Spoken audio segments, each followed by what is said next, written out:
अस्सलाम व्यूअर्स, आज का पहला सवाल अहमद नवाज साहब हैं बर्मिंघम से। वो कहते हैं कि आजकल आप अपनी वीडियोस में बड़े यकीन से कह रहे हैं कि अगले इलेक्शन में इमरान खान के सियासी मुखालिफिन का सफाया है। बिलफर्ज ऐसा नहीं हुआ और वो कम बैक कर गए तो मुल्क का सियासी मंजरनामा क्या होगा।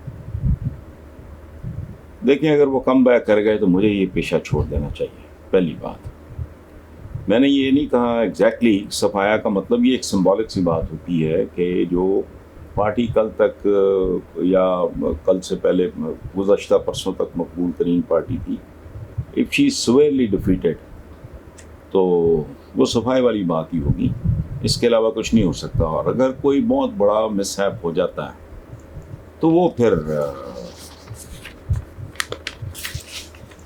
ऐसी धांधली होगी जिसके बाद मेरे महबूब क़यामत होगी।